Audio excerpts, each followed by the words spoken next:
Chamber में जाते हैं तो स्पीकर साहब की सुरक्षा को चिंता और न हो इस प्रकार का माहौल खड़ा कर दिया गया। मगर बोलने का मौका आता है तब जर्मनी होते हैं, इंग्लैंड होते हैं, शशि थरूर जैसे बैठे, बालू साहब बैठे, क्यों नहीं सिखाते इनको सब? ये नियम नेहरू जी के समय से चले आते और एक एक धारा मैं चर्चा करने के लिए तैयार हूं। कितनी बार कांग्रेस ने तोड़ी है मान्यवर। लोकसभा स्पीकर के सामने जो अविश्वास प्रस्ताव आया है, इस पर मेरे विचार व्यक्त करने के लिए खड़ा हुआ मान्यवर। एक प्रकार से ये जो घटना है वो कोई सामान्य घटना नहीं है। करीब करीब 4 दशक के बाद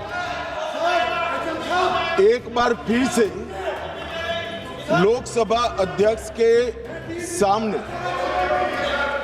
अविश्वास प्रस्ताव आया है और एक प्रकार से मैं ये भी कहना चाहता हूं कि संसदीय राजनीति और ये सदन दोनों के लिए ये अफसोसजनक घटना है, क्योंकि स्पीकर जो होते हैं वो किसी दल के नहीं होते, सदन के होते हैं और एक प्रकार से सदन के सभी सदस्यों के अधिकारों के अधिकार के वो संरक्षक भी होते हैं। उनके सामने अविश्वास प्रस्ताव कोई साहजिक घटना नहीं, फिर भी 10 घंटे तय हुए थे मान्यवर। 10 घंटे से ज्यादा चर्चा हुई है। लगभग 13 घंटे तक सदन इस पर दोनों पक्ष विपक्ष दोनों की ओर से चर्चा की और 42 से ज्यादा सांसदों ने इसमें हिस्सा लिया है।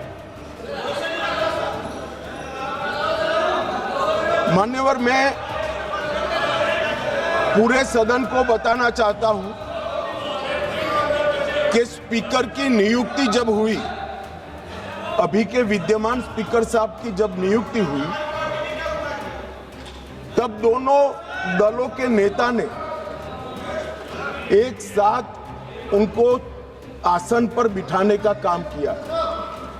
हम हमारे अधिकार के लिए बात कर सकते हैं, हम भी कर सकते हैं, विपक्ष के मित्र भी कर सकते हैं, मगर ये सदन कोई मेला नहीं है।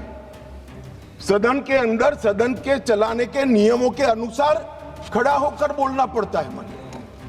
जो सदन के नियम परमिट नहीं करते हैं, उस हिसाब से बोलने का किसी को अधिकार नहीं है, कोई भी हो इसको अधिकार नहीं। जब आप सदन के नियमों को, लोकसभा को चलाने के नियमों को नजरअंदाज करोगे तो स्पीकर का पवित्र दायित्व है कि कोई भी सदस्य हो इसको रोके, टोके और निकाल कर बाहर करे।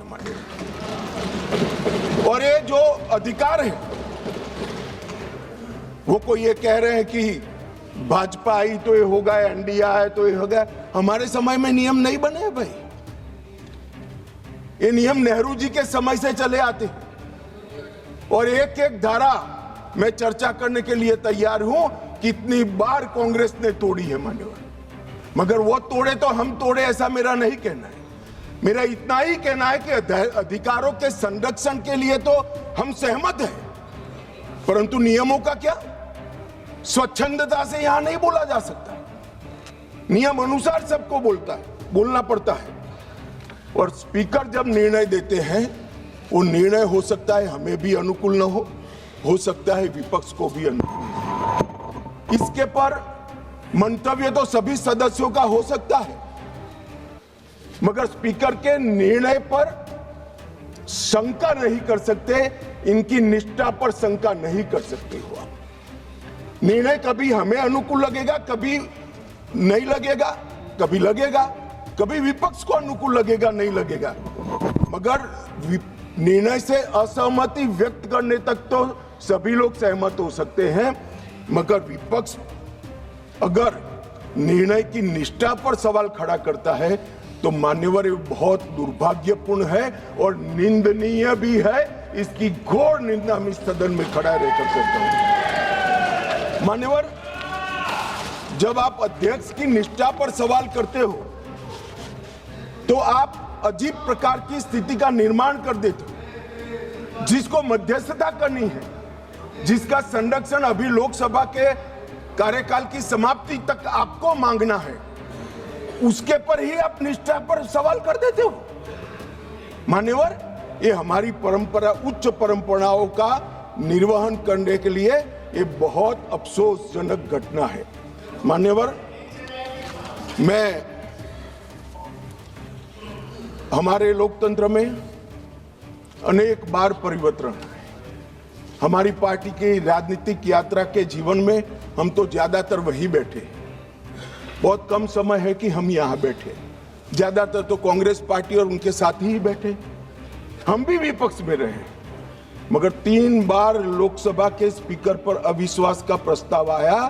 भारतीय जनता पार्टी और एनडीए कभी विपक्ष के में रहते हुए लोकसभा स्पीकर पर अविश्वास का प्रस्ताव नहीं लाए। हमने रचनात्मक विरोध पक्ष के रूप में काम किया है। मानो हमने स्पीकर की पद को, गरिमा को संरक्षण करने का काम किया है और स्पीकर से हमारे कानूनी अधिकार, संवैधानिक अधिकारों के लिए संरक्षण की मांग भी करी है। हम कभी भी स्पीकर के सामने अविश्वास का प्रस्ताव लेकर नहीं आए। मान्यवर, अब तक 3 प्रस्ताव आए। 54 में जीवी मावलंकर जी के खिलाफ सोशलिस्ट पार्टी लेकर आई। 66 में सरदार हुकम सिंह जी, जो तत्कालीन लोकसभा के अध्यक्ष है, उसके सामने समाजवादी पार्टी लेकर आई और 87 में श्री बलराम जाखड़ के खिलाफ कम्युनिस्ट पार्टी ऑफ इंडिया लेकर आई।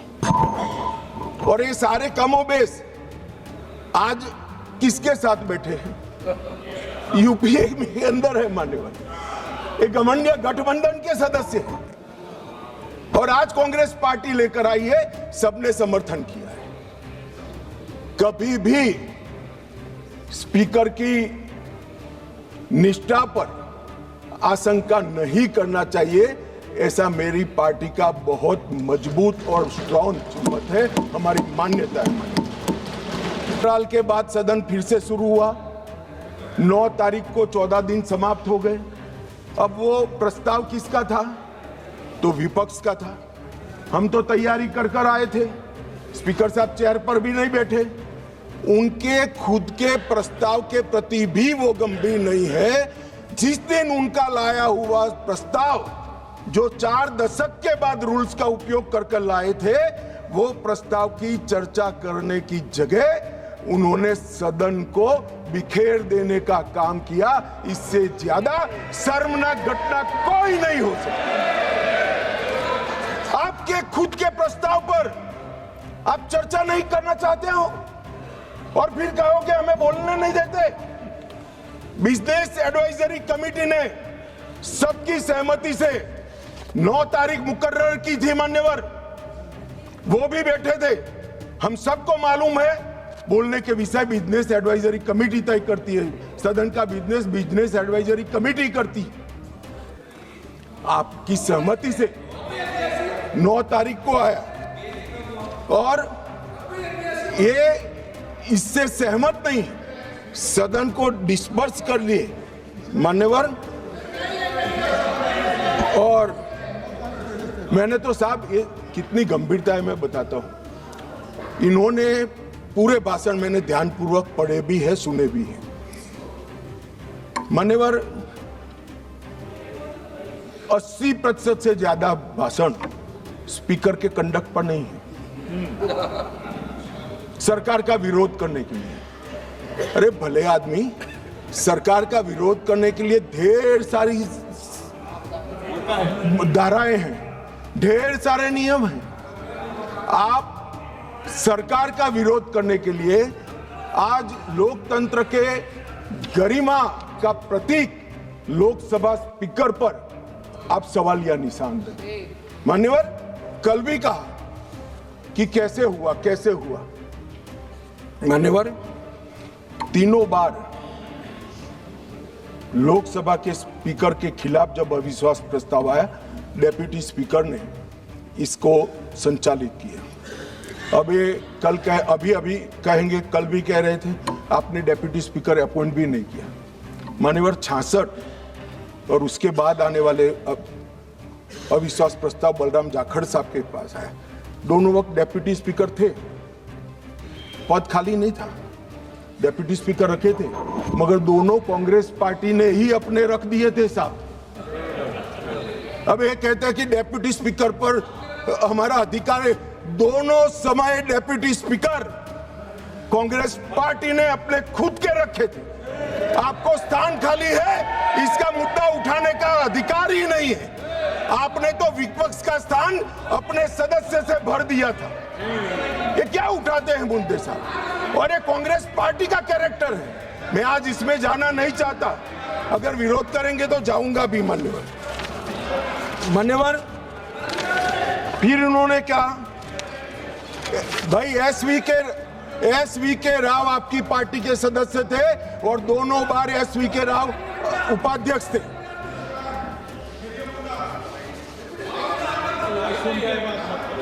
भैया 54, एक मिनट बैठ जाओ।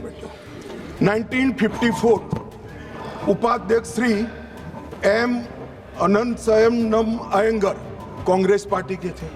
1966 एसवी के राव उपाध्यक्ष, वो भी कांग्रेस पार्टी के थे। आप तो विपक्ष को इसका भी, हमने तो कम से कम खाली रखा है आपके लिए, आपने तो खाली भी नहीं रखा, सत्ताधारी पार्टी से ही भर दिया।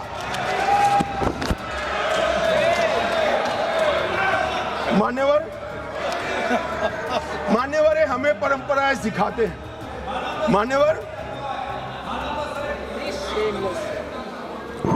मान्यवर, मैं विद्यमान लोकसभा स्पीकर साहब के लिए भी कुछ जरूर कहना चाहता हूं। 16वीं लोकसभा में 331 बैठकें थी, 17वीं लोकसभा में 274 और 25 से अब तक 25 तक 103 बैठकें हुई। 25 में बजट सत्र जो था 118% उत्पादकता वाला हुआ। इंदिरा गांधी जी के समय से अब तक एवरेज उत्पादकता 16वीं लोकसभा की 91%, 17वीं की 91% और 18वीं की इतने डिस्टर्बेंस के बावजूद भी 91% रही है। मैक्सिमम स्पीकर साहब के कार्यकाल के अंदर एक हुआ है। शून्यकाल की अवधि को अध्यक्ष जी ने 5 घंटे तक पहुंचा है। साहब, मुझे भी विधायक सांसद रहते हुए 30 साल हुए, मैंने कभी नहीं देखा रात को 12 बजे तक सदस्यों को शून्यकाल उठाने का मौका हमारे स्पीकर, लोकसभा स्पीकर 202 सांसदों को मान्यवर प्रश्न उठाने का मौका मिला और 19 में जुलाई में 161 सांसदों को शून्यकाल उठाने का मौका दिया गया। मान्यवर, अब ये कहते हैं मौका नहीं मिलता है। मान्यवर, नई आवाजों को प्रोत्साहन करना भी स्पीकर का एक नैतिक दायित्व होता है। 19 में रिकॉर्ड 78 महिलाएं संसद में चुनकर आई। सभी महिला सांसदों को बोलने का अधिकार हरेक को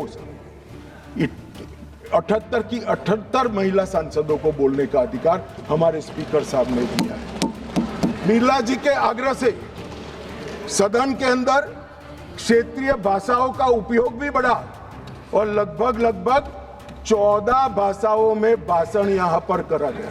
मान्यवर, बहुत बड़ी बात। सदस्य अपनी भाषा में बात कर सकता है और पहली बार अनुवाद की पैनल पूरी हुई है और ये बहुत बड़ी बात है। डिजिटल संसद 2.0 लगभग 8000 घंटे का ऑडियो विजुअल रिकॉर्डिंग डिजिटल कर दिया गया है। आज युवाओं को संसद की भाषण और चर्चाएं सुननी है तो वो डिजिटली मान्यवर उपलब्ध है। राष्ट्रीय ई विधान एप्लीकेशन पूरी लोकसभा को पेपरलेस करने की दिशा में हम आगे बढ़ चुके हैं और मान्यवर राष्ट्रमंडल अध्यक्षों के पीठासीन अधिकारियों का 28वां जो सम्मेलन हुआ, इसमें बिरला साहब के भाषण को उपस्थित सभी संसद के स्पीकर्स ने इसकी बुरी प्रशंसा कर संसद की बढ़ा है। बिरला साहब ने ही बिल पर प्री सेशन ब्रीफिंग करने का अवसर सांसदों को दिया और सबसे बड़ी बात, अंग्रेजों के समय में बनी हुई संसद से हम भारत की आजादी के बाद बनी हुई संसद में भी बिरला साहब मान्यवर, ये मैं इसलिए बता रहा हूं कि इसमें से कोई चीज उनकी मंशा से नहीं की है, सबको सर्वसहमति से किया है।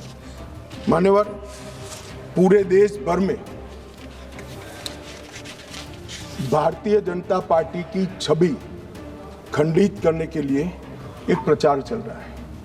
उन्हें बोलने नहीं दिया जाता, मगर मैं जो लोग ये प्रयास करें उनको कहना चाहता हूं, इससे भारतीय जनता पार्टी की छवि खंडित नहीं होती। क्योंकि कौन बोलेगा, कितना बोलेगा, कब बोलेगा और क्या बोलेगा, वो निर्णय सत्ताधारी पार्टी नहीं कर सकती। मान्यवर, आप करते हो, ये स्पीकर करते हो। जब आप सुन लो ना, सुन लो, पहले सुन लो। मान्यवर, मैं स्पष्ट करना चाहता हूं कि हमने कभी विपक्ष की आवाज दबाने का काम नहीं किया और ये लोग जो अभी मेरी आवाज दबाने का प्रयास कर रहे हैं, उनको मैं कहना चाहता हूं, विपक्ष की आवाज दबाने का काम तो 1975 में हुआ था, जब समूचा विपक्ष जेल के अंदर बंद कर दिया गया। ये विपक्ष की आवाज दबाना कहते हैं मान्यवर। और ये नियमों के अनुसार सदन चलाने का दायित्व मान्यवर स्पीकर का होता है और ये स्पीकर को जो दायित्व दिया है वो लोकसभा के नियमों के तहत दिया है, जो बिरला साहब के समय में नहीं बने। 349 इनकी अविश्वास की प्रस्ताव में जिस स्पीकर के अधिकार के कारण अविश्वास प्रस्ताव लाए, मैं सब स्पष्ट करना चाहता हूं। सदन में सदस्य का समग्र आचरण कैसा हो वो तय करने का अधिकार नियम संख्या 349 में पीठ को दिया है, आसन को दिया है। बोलते वक्त भाषा, प्रासंगिकता और मर्यादा तीनों उसका निर्णय करने का काम माननीय अध्यक्ष जी को दिया है। मैंने पहले भी कहा कि मैं आज यहाँ स्पीकर साहब के अविश्वास के प्रस्ताव पर बोल रहा हूं तो इस देश में माओवाद समाप्ति के कगार पर आया, इस पर नहीं बोल सकता, इसकी प्रासंगिकता नहीं है मान्यवर। और कितना बोलना है इसके लिए भी कुछ नियम बने हैं, कुछ परंपराएं बनी हैं। और मान्यवर, ये जो कहते हैं, मैं आज कांग्रेस पार्टी को थोड़ा बताना चाहता हूं। मान्यवर, 70वीं लोकसभा कांग्रेस पार्टी को 157 घंटे और 55 मिनट का समय दिया गया, जबकि उनके 52 सदस्य थे। इसकी तुलना में बीजेपी को 349 घंटे और 8 मिनट दिए गए, जबकि हमारी सदस्य संख्या 303 है। प्रोरेटा देखे तो बीजेपी से कांग्रेस पार्टी को 6 गुना अधिक समय देने का काम स्पीकर साहब ने किया है। मगर साहब, सीन कैसा है? दूसरे शब्दों में बीजेपी के पास 6 गुना अधिक सदस्य थे, मगर हमें अन्याय हुआ है। और 18वीं लोकसभा में कांग्रेस पार्टी द्वारा कल तक 71 घंटे बोला गया, उनके पास 99 सदस्य हैं। और भारतीय जनता पार्टी को 71 बनाम 122 घंटे मिले हैं, जबकि हमारे 239 सदस्य हैं। तो एक प्रकार से इसमें भी 18वीं लोकसभा में भी कांग्रेस को भाजपा से 2 गुना समय। और मान्यवर, विपक्ष के नेताजी का ग्रीवेंसेस है कि मुझे बोलने नहीं दिया जाता, विपक्ष के नेता की आवाज दबा देते हैं। अब मान्यवर, मैं उनको पूछना चाहता हूं, कांग्रेस पार्टी में 157 घंटा 55 मिनट बोला गया, वो कौन बोलेगा, वो तय कौन करेगा? स्पीकर करेंगे क्या? नहीं, वो तय आपको करना है, विपक्ष के नेता ने करना है। मगर बोलने का मौका आता है तब जर्मनी होते हैं, इंग्लैंड होते हैं मान्यवर, और फिर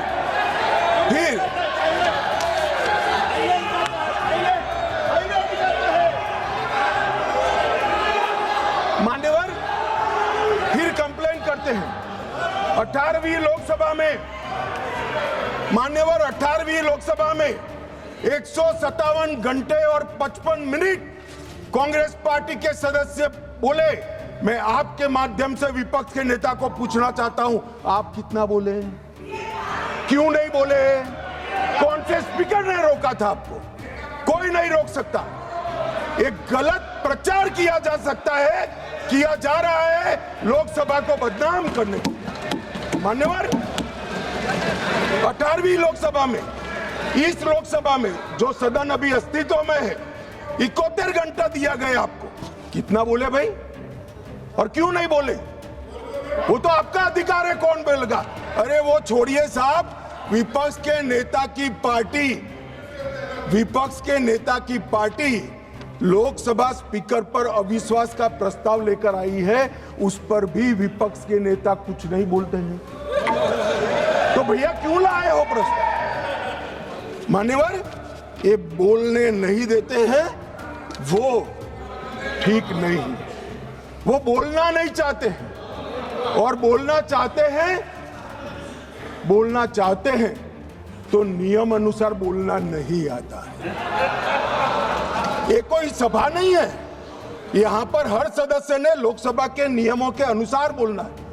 अब उन्होंने कहा, कल माननीय सदस्य वेणुगोपाल जी ने मुद्दा उठाया, 40 बार या 38 बार जो बोले, मुझे फिगर याद नहीं है, विपक्ष के नेता को टोका गया, रोका गया।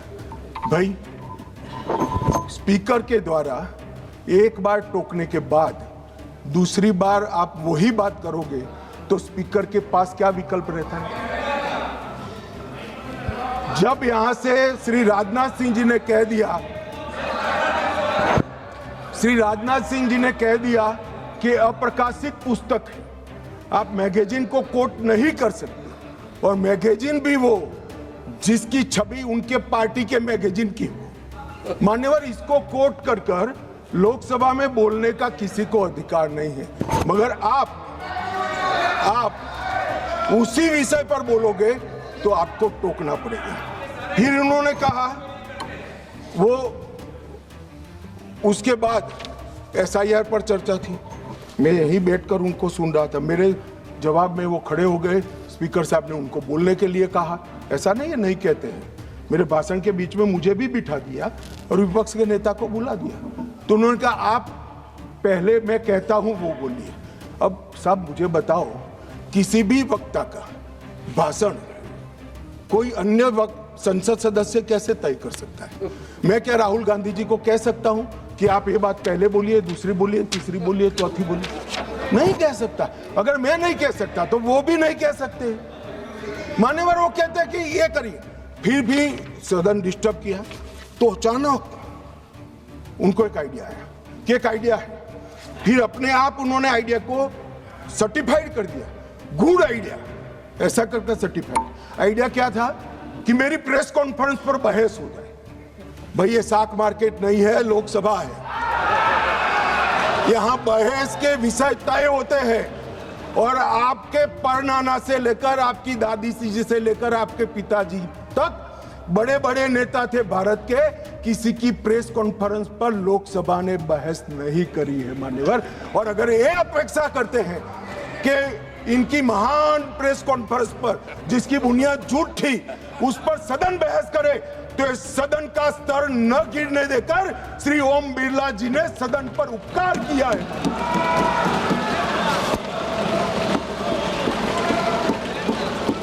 और मान्यवर, मैं सिर्फ ये सदन की बात नहीं करता, 70वीं लोकसभा में विपक्ष को 40% समय दिया गया, समूचे विपक्ष को, जो प्रोरेटा से 2.5% ज्यादा है। मेंशन ऑफ थैंक्स में विपक्ष को 34% समय दिया गया और 18वीं लोकसभा में 45% और शून्यकाल में विपक्ष की भागीदारी मान्यवर 55% रही है, 55%। और ये कहते हैं कि हमें बोलने नहीं देते। मान्यवर, किसको बोलना, किसको बोलना, किसको बोलना वो अधिकार उस दल के नेता का है। जब आप स्वयं बोलना नहीं चाहते हैं, कोई आपको कैसे बुला सकता है? आप स्वयं बोल, इतने घंटों में आप जब भी चाहे बोल सकते थे, मगर भाई बोलना तो ये अविश्वास प्रस्ताव आने के बाद भी नियम अनुसार ही बोलना पड़ेगा। और अगर नियम की समझ नहीं है तो 2 सीनियर सांसदों से किसी को भी समझना पड़ेगा मान्यवर। इसके अलावे किसी को नियम तोड़कर बोलने की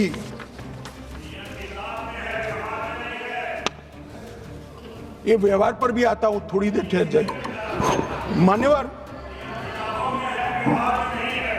ये विपक्ष के नेता श्रीमान राहुल गांधी अपने अधिकारों की बात करते हैं, वो तो आरोप है, मगर फिर भी जो स्वयं उनके हाथ में है इसका परफॉर्मेंस मैं कहना चाहता हूं। मान्यवर, 17वीं लोकसभा में उनकी उपस्थिति 51% रही, 51%। मान्यवर, राष्ट्रीय औसत 67%। 16वीं लोकसभा में उनकी उपस्थिति 52% रही, जबकि राष्ट्रीय औसत 80% है। और 15वीं लोकसभा में उनकी उपस्थिति 43% रही, जबकि राष्ट्रीय औसत 76% है। मान्यवर,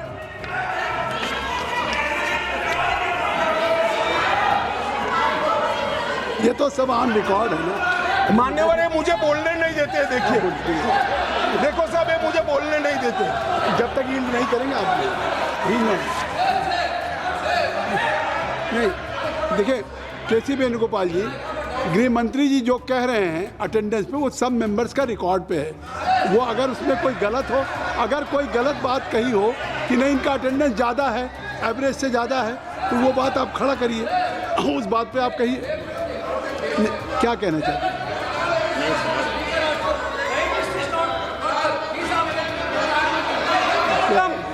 Sir, is this non-confidence motion against LOP or Speaker, sir? नहीं, I thought that Home Minister is talking about the non-confidence motion against LOP. He's quite Complaint aware. against LOP. No, he's quite This is aware that non-confidence motion against Speaker. No confidence Not against motion LOP. against the Speaker. And it has been brought by your Congress party. Now गृह मंत्री जी, माननीय गृह मंत्री, अरे छोड़िए, तो वो नहीं बोलेंगे। नहीं, गृह मंत्री जी अगर गृह मंत्री जी बता रहे हैं कि क्या अटेंडेंस है उनकी, तो वो बात करेक्ट है, फैक्चुअल गृह मंत्री जी। अब माननीय अध्यक्ष जी, 16वीं लोकसभा में 2014, 15, 17 और 18 एक भी राष्ट्रपति के अभिभाषण के धन्यवाद पर इन्होंने हिस्सा नहीं लिया। 16वीं लोकसभा में पूरी लोकसभा बजट पर की एक भी चर्चा में इन्होंने हिस्सा नहीं लिया मान्यवर। और एक भी, सुनो, आप सुनना पड़ेगा, एक भी मान्यवर सरकारी विधेयक पर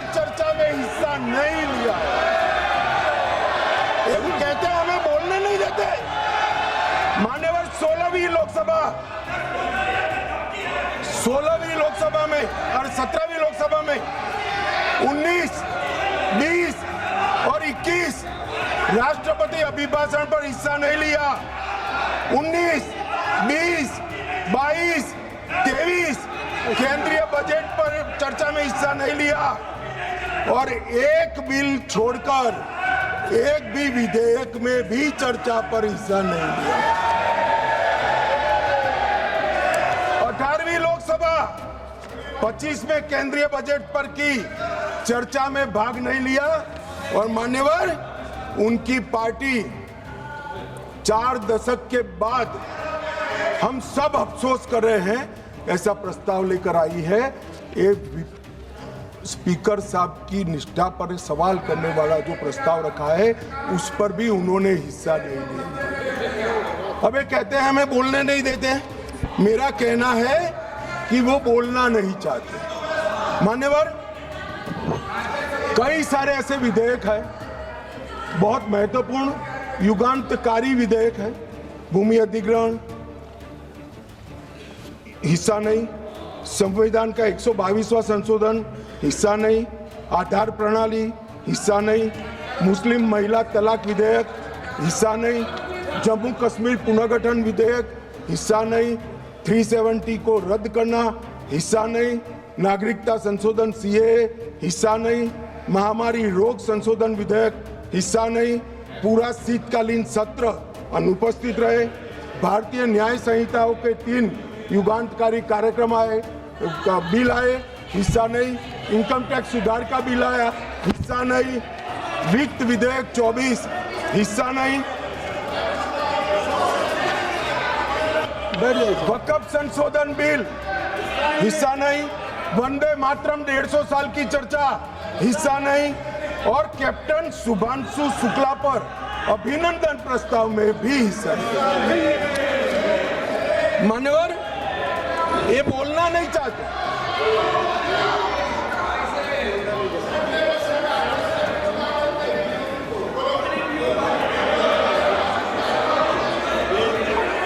आप बैठ जाए। दादा ममता दीदी टिकट काट देगी, बैठ जाओ। बैठ जाओ, स्वागत है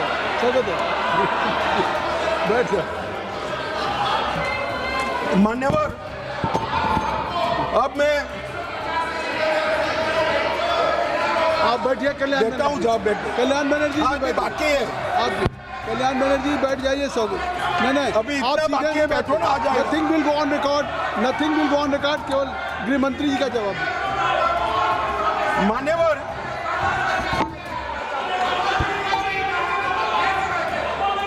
आप गृह मंत्री जी जवाब दें। गृह मंत्री जी आप जवाब दें।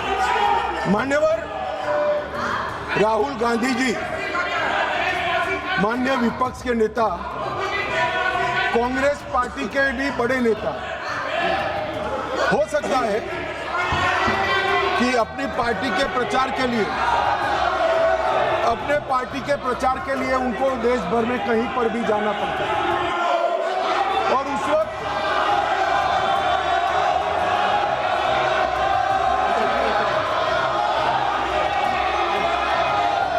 कृपया आप लोग बैठ जाएं। कृपया आप लोग बैठ जाएं। अभी माननीय गृह मंत्री जी का चल रहा है। कल्याण बनर्जी जी आप लोग बैठ जाएं। धर्मेंद्र जी बैठ जाइए। आप बैठ जाएं, कृपया बैठ जाएं। आपके नेता बैठे हुए हैं। आप भी मैडम सैलजा बैठ जाइए। सब लोग बैठ जाइए ना। चन्नी साहब आप बैठ जाइए। आप सब लोग बैठ जाइए। महुआ मोहित्रा जी बैठिए। कल्याण बैठिए। नहीं आप बैठ जाइए। नहीं कुछ भी रिकॉर्ड में नहीं जा रहा है। माननीय गृह मंत्री आप लोग बैठ जाएं। कृपया बैठ जाएं। आप लोग बैठ जाइए। अमर जी बैठ जाइए। जयप्रकाश जी बैठ जाइए। कृपया आप सब लोग बैठ जाइए। ज्योति बैठो। Jyoti kindly take your seat. I will request to everybody should take his seat. गृह मंत्री जी, कल्याण जी आप बैठ जाइए। गृह मंत्री मान्यवर अब बोलिए। विपक्ष के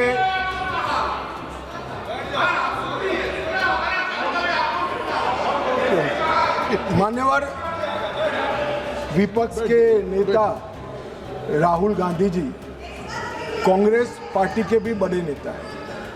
कई बार सार्वजनिक जीवन में ऑब्जर्व किया जाता है, लोकसभा चलती हो और पार्टी के बड़े कार्यक्रम लगते हैं, चुनाव लगता है और वरिष्ठ नेताओं को, जनता को अपनी पार्टी के विचार बताने के लिए, अपने प्रचार के लिए जाना पड़ता है। बहुत स्वाभाविक घटना है, सिर्फ राहुल जी के साथ नहीं हुआ, अनेक नेताओं के पास। मगर इसमें रसप्रद ये है कि यहाँ नहीं थे तो कहाँ थे? मान्यवर, शीतकालीन सत्र 2025 वो जर्मनी की यात्रा पर थे। बजट सत्र 25 वियतनाम की यात्रा पर थे। बजट सत्र 23 इंग्लैंड की यात्रा पर थे। बजट सत्र 18 सिंगापुर और मलेशिया की यात्रा पर थे। मॉनसून सत्र 20 विदेश यात्रा पर थे। बजट सत्र 15 इसमें से 60 दिन विदेश यात्रा में रहे। अब सब एक भयंकर कोइंसिडेंट है। जब भी बजट सत्र आता है या महत्वपूर्ण सत्र आता है, उनकी विदेश यात्रा लग जाती है और फिर कहते हैं हमें बोलने नहीं देते। भाई विदेश से सदन में कैसे बोलोगे बताओ भाई, कोई मुझे समझा दे मान्यवर।